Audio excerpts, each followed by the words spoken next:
Hello दोस्तों, welcome to study Rogi. No drama, no muddy, only study.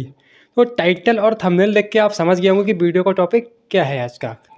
जैसा कि आपको पता है, हमने अपने चैनल पे एक पुरानी वीडियो बनाई थी एनडीए पे लेके, और आपको कैमरे पे दिख रहा होगा हमारे साथ हैं एनडीए एस्पिरेंट मयंक गंगवार, जिसकी पिछली वीडियो आप हमारे चैनल पे देख चुके हैं।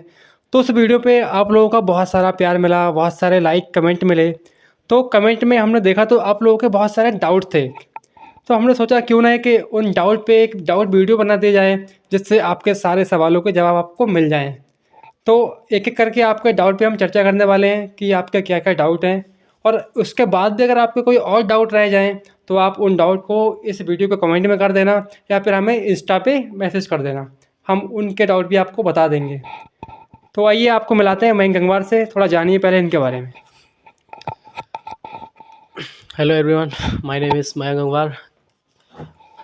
लास्ट वीडियो में आप लोगों ने जो भी क्वेश्चन पूछे थे, हाँ, आज हम उसी बारे में बात करेंगे।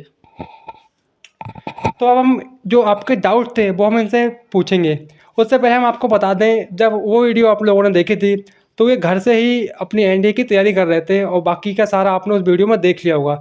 और जो लोग नए आए हैं इस वीडियो पे, जिसने पुरानी वीडियो नहीं देखी है, तो उस वीडियो का लिंक मैं आपको डिस्क्रिप्शन में दे दूंगा। आप पहले जाकर पुरानी वीडियो देख लें, फिर होगा क्या, आपको ये वाली वीडियो ज़्यादा बेटर समझ में आएगी। ठीक है। तो पहले ये तैयारी कर रहे थे अपने घर से सेल्फ स्टडी, उसके बाद ये तैयारी के पर्पज़ से निकल गए देहरादून, और अभी ये घर पे ही आए हुए हैं छुट्टियों में। तो वीडियो इनका घर पे शूट हो रहा है। ठीक है, आप ये ना सोचना कि मतलब ये वीडियो आपको देहरादून से लाइव मिल रहा है। वीडियो घर से मिल रहा है छुट्टियों पे। तो घर की और देहरादून की जर्नी जो है वो सारी आपको इस वीडियो में बताएंगे। आपको जो डाउट है वो बताएंगे, इनकी स्टडी का सोर्स कैसा क्या है, बहुत सारे मैनी मोर बातों पर आज हम इस वीडियो में चर्चा करने वाले हैं। तो जैसा कि आपके डाउट थे, एनसीईआरटी के बारे में बहुत लोग सोच रहे थे। कुछ लोगों का सोचना था कि एनसीईआरटी को पढ़ के सारा एग्जाम क्लियर कर लेंगे। ठीक है। तो इस बारे में आज थोड़ा इनसे बात करते हैं, क्या रोल रहता है एनसीईआरटी का एनडी की तैयारी में। जैसा कि बहुत से लोग पूछते हैं क्या एनसीईआरटी का सब कुछ हो सकता है, कि एनसीईआरटी का रोल क्या है। तो थोड़ा बताइए एनसीईआरटी का एनडीए में क्या रोल है। जैसा कि आप सबको पता है कि एनडीए जो एग्ज़ाम है वो यूपीएससी कंडक्ट कराता है।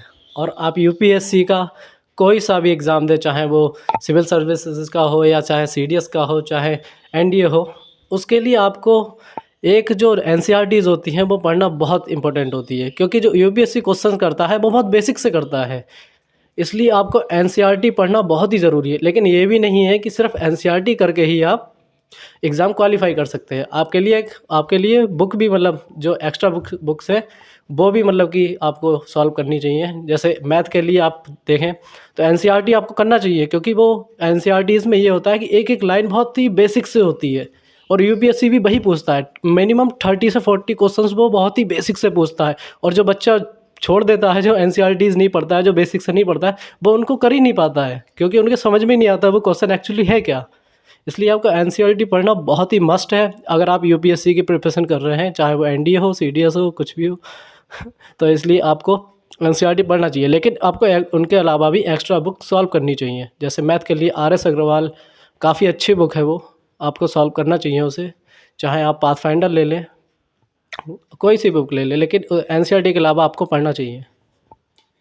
तो आप लोगों का सेकंड डाउट जैसा कि था कि तैयारी करने से पहले हर स्टूडेंट के माइंड में आता है कि हम अपना गोल किस टाइप से लेके चलें, कितने मार्क्स का सोच के चलें, कि हमको इतने मार्क्स लेके आने हैं मिनिमम अगर सिलेक्शन लेना है तो जानते हैं कि इसकी कट ऑफ के बारे में, कैसा क्या कट ऑफ जाती है, कितने नंबर हमको लाने चाहिए, हमारा टारगेट कितने मार्क्स का होना चाहिए, किस सब्जेक्ट में कैसा कैसा क्या करना चाहिए।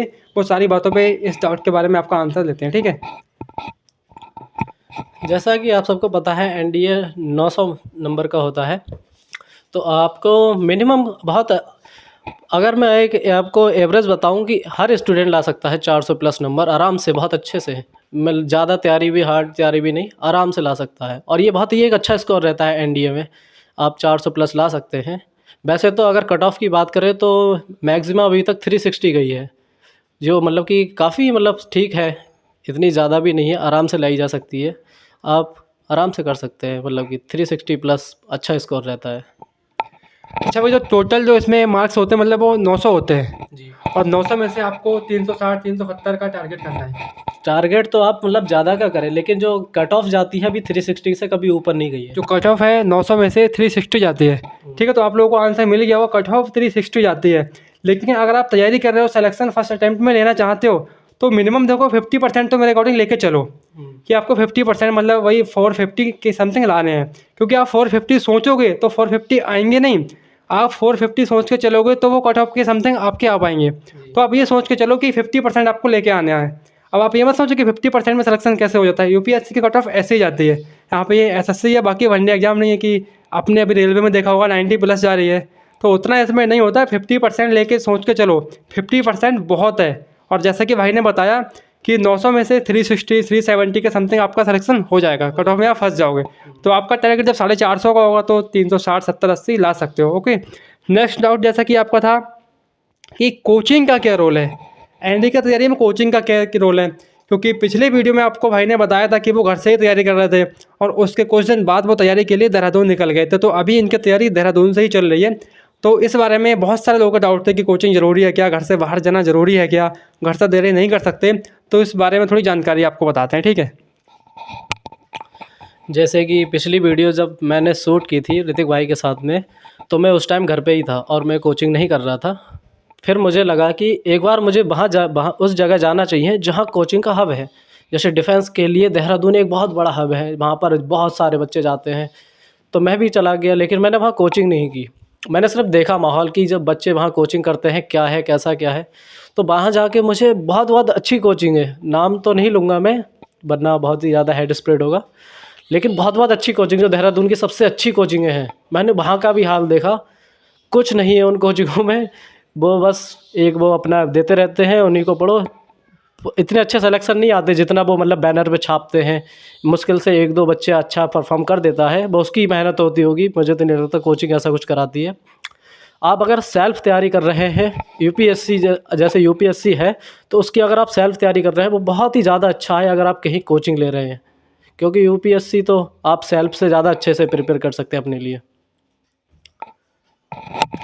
तो आपको आंसर मिला होगा कि सेल्फ स्टडी और बाहर जाने में कैसा क्या सीन रहता है।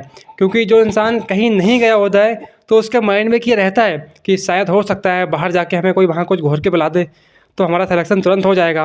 लेकिन ऐसा नहीं है। मेन क्या है कि आपको स्टडी सेल्फ करनी है, ठीक है। आप कोचिंग के लिए एक बार खुद अगर डाउट कोई है तो आप एक बार जाकर देख सकते हो, आपका मन है अगर तो।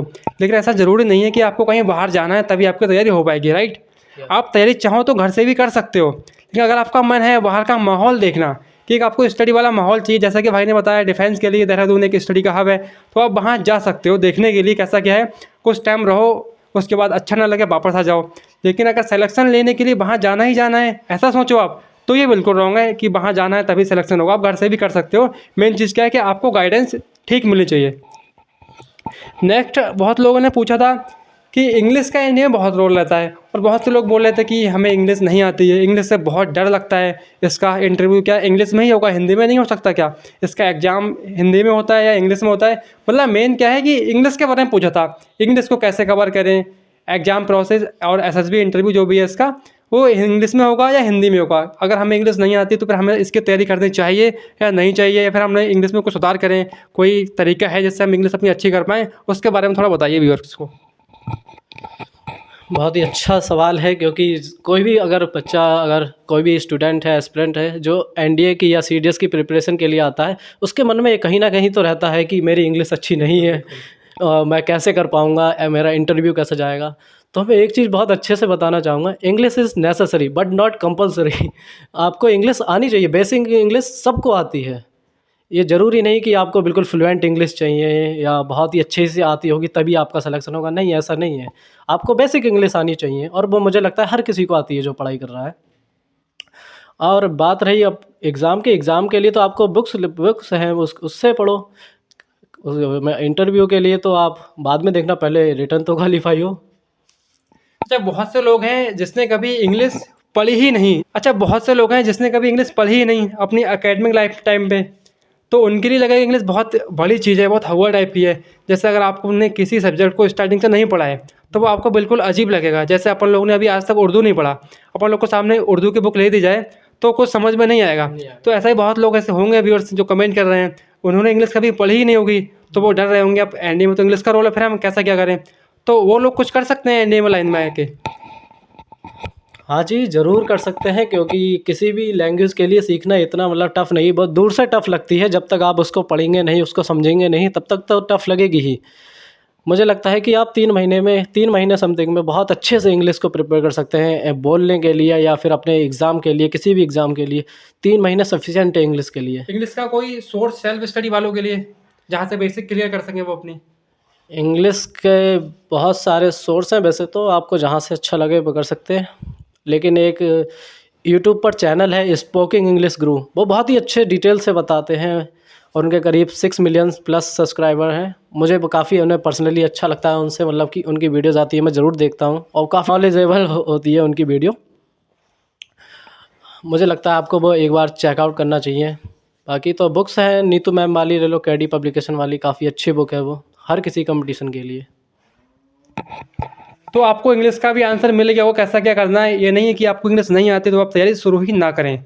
आपने जो काम कभी नहीं किया है वो काम आप दोबारा स्टार्ट कर सकते हो ना। ये थोड़ी ना होता है कि हमने ये कभी नहीं किया है तो ये हम नहीं कर सकते, है ना? आप तैयारी करोगे, सोर्स आपको बता दिया तो आप बिल्कुल कर सकते हो। अब आप लोग जो वीडियो देख रहे होंगे उनके माइंड में ये आ रहा होगा कि ये लोग हैं कौन, इनकी बातों पे हम क्यों भरोसा करें? ऐसे तो कोई भी कुछ भी बोल सकता है कैमरे पे आके, सामने आके। तो उसके लिए आपको बता दें, भाई ने स्टडी की है पूरा एनडीए गोल्ड के लिए, घर से की फिर बाहर से की। तो आप समझ सकते हो जब बंदा किसी प्रॉपर एग्जाम के लिए तैयारी करता है तो सिलेक्शन होना और ना होना तो बात की बात है, लेकिन वो उसके सारे क्राइटेरिया, उसके बारे में सारी जानकारी ग्रहण कर लेता है, सब कुछ उसको पता लग जाता है कैसा क्या सीन होता है। अब ज़रूरी नहीं कि जिसका सिलेक्शन हो गया उसी को सारी चीज़ें पता होंगी। ये आपको भी पता होगा, जो बड़े बड़े कोचिंग सेंटर खोल के बैठे हैं वो भी फेल होके आए हैं। उसमें सक्सेसफुल बहुत लोग बहुत कम होते हैं जो अपनी जॉब से रिजाइन देने के बाद में टीचिंग स्टार्ट करते हैं, लेकिन फेलियर वाले ज़्यादा होते हैं जो टीचिंग स्टार्ट करते हैं। होता क्या है, वो सारी चीज़ों को अच्छे से जान पाते हैं कि कैसा क्या था, उन्होंने क्या गलतियाँ करी जो वो आपसे ना करवाएं। इसलिए ये मत सोचो कि ये लोग बता रहे हैं इनकी बातों पे क्यों भरोसा करें। बाकी आपकी मन, आप जो भी करो, लेकिन आपको जो डाउट थे वो हमने आपको बता दिए। नेक्स्ट डाउट था कि हाँ, बहुत से लोग कह रहे थे कि भैया अपने नोट्स हमें दे दो, हमें अपनी नोट्स की पीडीएफ फॉर्मेट में दे दो। तो उनके लिए आपके पास जो रिप्लाई हो आप उनको बता दीजिए।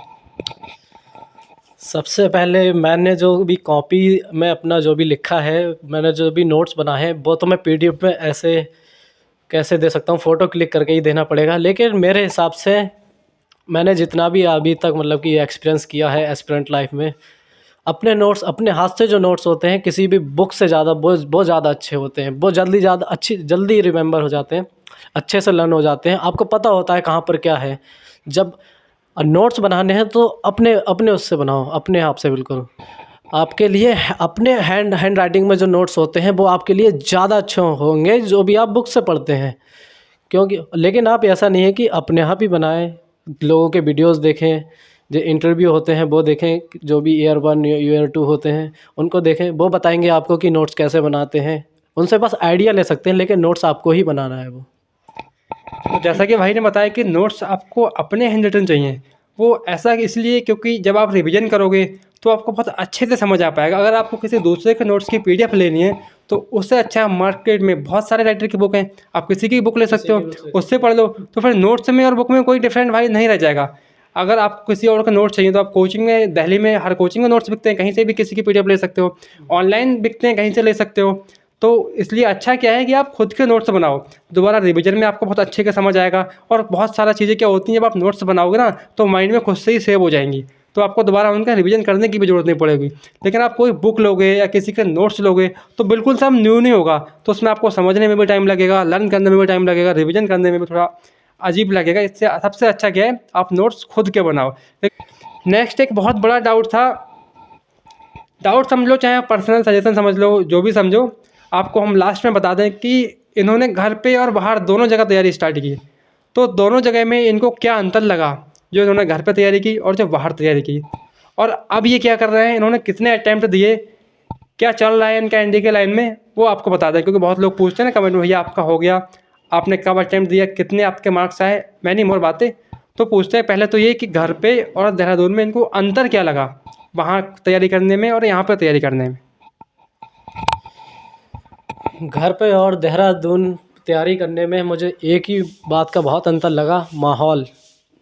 घर पे रह के अपने कुछ ना कुछ काम होते ही हैं, हर किसी को काम होते हैं।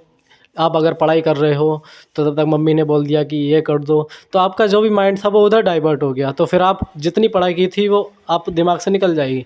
लेकिन वहाँ पर ऐसा नहीं था, वहाँ एक अच्छा माहौल है पढ़ाई का, आप कोचिंग भी नहीं कर रहे हैं तब भी बहुत अच्छा माहौल है आपके लिए पढ़ाई का वो, क्योंकि वहाँ पर कोचिंग्स हैं, वहाँ पर ज़्यादातर आपको 90% एस्पिरेंट ही मिलेंगे रोड पे चलते हुए, जो भी सेम आपकी तरह तैयारी कर रहे हैं एनडीए या एयरफोर्स की, चाहे सीडीएस की, यूपीएससी की, वहाँ पर आपको एस्पिरेंट ही मिलेंगे। और लेकिन बहुत सारे जो एस्पिरेंट होते हैं वो घर से बाहर नहीं जा सकते, उनकी कुछ अपनी फैमिली प्रॉब्लम्स होती हैं, कुछ फाइनेंशियल प्रॉब्लम्स होती हैं, वो नहीं जा सकते। लेकिन ऐसा नहीं है कि हाँ बाहर जाके ही तैयारी मतलब करना ज़रूरी होता है, लेकिन जो नहीं जा सकते वो घर पे भी बहुत अच्छे से तैयारी कर सकते हैं। मैंने भी थोड़े टाइम की थी घर पे तैयारी, आप भी कर सकते हैं, अच्छा है। तो इससे कंक्लूजन क्या निकला कि बाहर जाके आपको सिर्फ और सिर्फ क्या मिलेगा, माहौल। बाकी आजकल आपको पता है बहुत सारी अच्छी अच्छी कोचिंग आपको ऑनलाइन कोचिंग प्रोवाइड कर रही हैं, तो आप घर पे भी अपना खुद का माहौल बना सकते हैं। अगर आप बाहर जाने में नहीं जा पा रहे हो बाहर, तो आप घर पे भी अपना माहौल बना लो, ऑनलाइन स्टडी लो, आप घर पे मैनेज करो। लेकिन अगर आप बाहर जा सकते हो तो आप बाहर चले जाओ, आपको अच्छा माहौल मिलेगा, सभी स्टूडेंट मिलेंगे, केवल आपका फोकस स्टडी पर ही रहेगा। ये सब चीज़ें होती हैं। बाकी कंपलसरी कुछ नहीं होता कि आपको सिलेक्शन लेना है तो बाहर जाओ, आप घर से भी कर सकते हो, बाहर से भी कर सकते हो, ठीक है। तो लास्ट क्वेश्चन है इस वीडियो का कि भाई का इंडिया में क्या रहा, कितने अटैम्प्ट दिए और अब क्या तैयारी कर रहे हैं, कि कितने अटैम्प्ट दिए, उनमें क्या रहा और अब तैयारी कर रहे हैं, एनडीए का एग्जाम आप कब देंगे, अब क्या करेंगे आगे।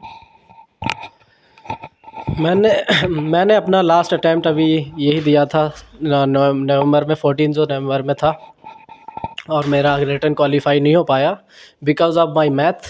मेरी मैथ इतनी अच्छी नहीं थी, मैंने सिर्फ 2.5 महीने में तैयारी की थी मैथ्स के लिए जब मैं देहरादून गया था। लेकिन मेरा सेकंड में मैंने 103 अटैम्प्ट किए थे 150 में से, और जिसमें मेरे 90 सही थे, क्योंकि मैंने अपना फोकस सेकंड उसके लिए ज़्यादा किया था, सेकंड पेपर गेट के पेपर के लिए मैंने ज़्यादा अच्छे से तैयारी की थी। मैथ में मैंने सोचा था बस क्वालिफाई हो जाऊँ मैं, लेकिन मेरा मानना गलत था कि मुझे मतलब मैथ के लिए बहुत ऐसे सीरियस लेना चाहिए था। और जो भी मतलब तैयारी कर रहा है आप मैथ को हल्के में ना लें, क्योंकि यूपीएससी है, कभी भी कुछ भी कर सकती है। क्योंकि यूपीएससी को आज तक कोई समझ ही नहीं पाया वो कब पेपर अपना कब पैटर्न चेंज कर दे। मुझे लगा कि जो 2020 और जो 2021 में पेपर आया था सेम वैसा ही आएगा, लेकिन उन्होंने उसको पैटर्न को चेंज कर दिया, और काफ़ी अच्छा टफ पेपर था। इसलिए आपने कितने अटेम्प्ट दिए और आपका नेक्स्ट अटेम्प्ट कब है। मैंने अपना ये लास्ट अटैम्प्ट दिया था, और ये मेरा पहला ही अटैम्प्ट था, और मैं ओवर एज हो गया हूँ एनडीए के लिए। लेकिन अब मैं सीडीएस के लिए प्रिपेयर कर रहा हूँ, क्योंकि मुझे शुरू से ही सीडीएस का ही मतलब मेरे को करना था। लेकिन एनडीए तो मैंने बस इसलिए दे दिया कि मेरी एज उधर थी, तो मैंने सोचा देते हैं इधर 1-2 अटैम्प्ट, देखते हैं कैसा क्या रहता है माहौल उसका एनडीए वाला। तो जैसा कि आपने अभी सुना, भाई ने फर्स्ट एंड लास्ट मतलब लास्ट अटैम्प्ट दिया, वही अटैम्प्ट फर्स्ट था, मतलब एक अटैम्प्ट दिया और उसमें किसी कारणवश उनका नहीं हो पाया। लेकिन तैयारी बहुत ज़बरदस्त की, आपको बताया उस सब के बारे में जो गलतियाँ आपको नहीं करनी चाहिए। अब भाई सीडीएस की लाइन में चले गए हैं, मतलब मेन जो गोल था वो सीडीएस की था, लेकिन जो एनडीए की एज थी उनके लिए, तो उन्होंने सोचा कि एनडीए की तैयारी कर लेते हैं पहले, उसके बाद सीडीएस में चले जाएंगे। एनडीए में होता है एक बार में, तो ठीक है। तो आपके लिए पर्सनल सजेशन है कि अगर आपको एनडीए में जाना है तो तैयारी स्टार्टिंग में शुरू करो, मतलब सारे अटैम्प्ट दे पाओ। कितने अटैम्प्ट दे सकता है कि स्टूडेंट एनडीए के? मैक्सिमम 6। तो 6 अटैम्प्ट, अगर 6 अटैम्प्ट भाई बहुत होते हैं। अगर आप अच्छे से दिल से तैयारी करोगे, भाई को केवल एक ही अटैम्प्ट मिला ना, आप 6 अटैम्प्ट दोगे। अगर आपको तैयारी करनी है, सिलेक्शन लेना है, तो टाइम से पहले कर दो। मिनिमम एज क्या होती है? Minimum age 16.5। And qualification minimum? Qualification 12 pass out. तो 12th के बाद ही, अच्छा देखो भाई ने बताया 12th अपेयरिंग में भी पड़ जाता है, एंड आप गर्ल्स भी दे सकती हैं, ठीक है। तो आप 12th अपेयरिंग में जैसे आओ और आपको एनडी करना है, तो उसी टाइम पे स्टार्टिंग कर दो, जिससे हो गया आप ज़्यादा से ज़्यादा अटैम्प्ट दे पाओ। ये नहीं कि एक ही अटैम्प्ट दे पाए फिर सोचो अरे इसमें नहीं हुआ आप क्या करें। अगर आपको एनडी में सिलेक्शन लेना है तो कोशिश करो कि अपने 5-6 अटैम्प्ट जो मिलते हैं वो आप दे पाओ। अगर 6 नहीं दे पा रहे हो तो कम से कम 5 तो दे पाओ। अगर आपको लेट गाइडेंस मिल पाती है, अब तो आपको पता है कि ऑनलाइन इतनी गाइडेंस मिल जाती है, सब पता लग जाता है कैसा क्या सीन होता है, ठीक है। तो आई होप कि आपको वीडियो पसंद आया होगा, आपके डाउट सारे क्लियर हो गए होंगे। अगर आपके अब भी कोई डाउट है तो आप कमेंट कर सकते हो या हम लोगों को इंस्टा कर सकते हो।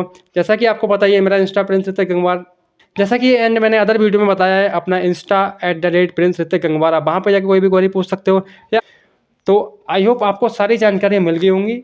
अटैम्प्ट कितने दिए, सारी बातों पे चर्चा हो गई है। आपको नेक्स्ट वीडियो किस टॉपिक पर चाहिए, एनडीए सीडीएस से कोई रिलेटिव आपको नॉलेज चाहिए तो हम आपको वो भी दे देंगे। तब तक के लिए बाय, मिलते हैं नेक्स्ट वीडियो में। लेकिन आपसे हम्बल रिक्वेस्ट है, मैंने कम्युनिटी में जाकर देखा है, मैंने वाईटी स्टूडियो में जाकर देखा है, 99.6% लोग वीडियो देखते हैं बट चैनल को सब्सक्राइब नहीं करते हैं। भाई कोई जीएसटी लगती है क्या?